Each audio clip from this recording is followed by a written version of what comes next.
So one of the best kept secrets, well, okay, it's not so much a secret, but one of the things that a lot of woodworkers do is they create something that's called a story stick.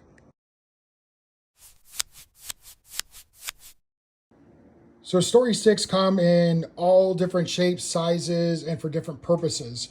And oftentimes what they're used for is when you have to do a repeatable process and want to do it consistently. So you set up templates or you set up story sticks.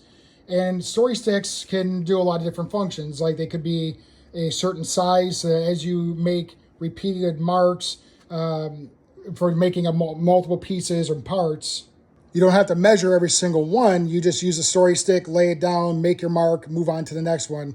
Use a story stick, make your mark, cut it, do the next one. So you don't have to keep measuring with a tape measure. You just use the story stick. But in this case, we use story sticks to make sure that, now we'll put a picture somewhere on here. When we did the endorsements on the time capsule, I wanted to make sure that the spacing was absolutely precise. And I didn't want to start gluing things up or mark up the side of the time capsule box to actually do the placement. I wanted to, make the marks and play with it to get the right positioning on something else, so that, like I said, I'm not making marks and messing up the surface and the finish of the actual time capsule. So with these story sticks, what I did was, and it's hard to see on some of them, there's a lot of erasure marks in that, but we had a series of small and long adornments that went on, and I wanted them spaced 10 millimeters apart because they are 10 millimeters wide.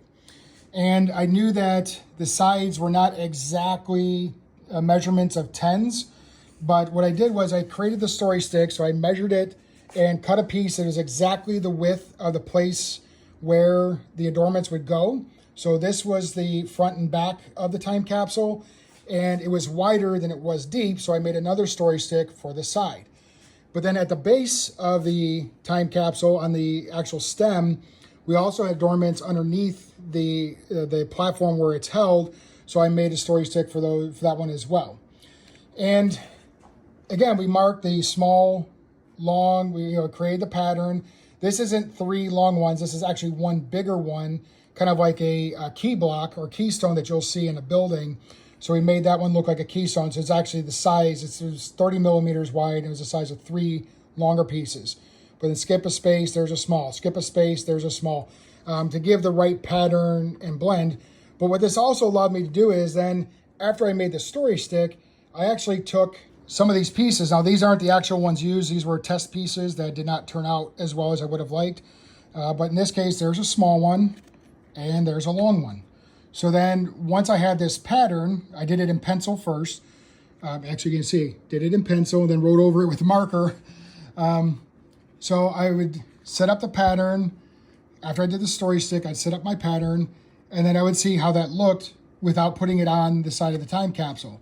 And I tried, you can actually see the pencil marks where I tried different patterns. There's the pencil that says SL, SSL, all these different patterns that I tried out until I got to the one that had the aesthetic that I was looking for. And then after I got the pattern nailed down, probably after 4 or 5 different attempts, that's when I went over it with permanent marker so that I can embed that into the wood so that I didn't smudge it or accidentally erase it. And you'll see in one of our other videos, we did talk about testing. So even with these story sticks, before we finalized the story stick, we were doing all kinds of testing with it to see what pattern looked the best and how it worked. But then what it allowed us to do is ensure that the pattern on the front of the capsule was, on the front of the time capsule, exactly matched the pattern on the back, and then the pattern on each side exactly matched the other side. And then it allowed us to take that same pattern down to the stand and put it underneath the top of the stand so that it would match up with what was on top. Now, if it was off, would people notice? Probably not. But one thing we take for granted in woodworking is that the subconscious of the human mind, that even though it's only off by a millimeter or off by one step in the pattern, we think, oh, it's no big deal. But when people look at it, they may not notice why it doesn't look right, but they sense that something is just not right. Something is off balance. Something's out of place. And they may never be able to figure it out, but subconsciously, which then drives feeling, something isn't right. So it starts to change their perspective or their experience with that piece. So using story sticks, we can help make sure that we can take the same patterns, the same designs from one part of a project all the way to another and not have to worry about remeasuring and making sure everything lines up.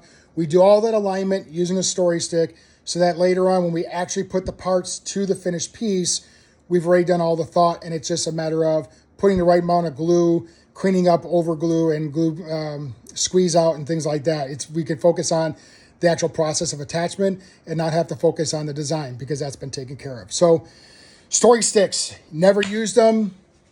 Maybe you start, maybe you've used them. And like me, until I saw the, I think it was Companion Woodshop or Woodshop Companion, until I saw his video, I've done these for many years, but I never knew what they called, never gave any thought. I just thought it were templates or tools, but they're called story sticks. So yeah, if you've never used them, think about it. But you can use them for all kinds of things. And pieces of scrap like this was a cutoff. It was going to go in the burn box. This was a cutoff. It just happened it was the right shape so I could get my alignment. You look at this wedge, right? So I could put the story stick and clamp it on the bottom, and it gave me space to work with on the top. And then I got the markers right there at the top edge to get all the pieces lined up. But it gave me room to do it. But this was a scrap that became useful again. Now this piece is actually going to go to the museum where the time capsule is. All my testing pieces are going there. They want to have those so to help tell the story of the build, which is a blessing. So thank you guys, Carmel Clay History Museum. I love working with you and love our partnership. But there you go. Those are story sticks. Hopefully this helps somebody out there. And if it does, leave a comment. Let us know. Send us some examples of story sticks you've done. We love sharing our stuff. Hope you can share some back. Take care. God bless.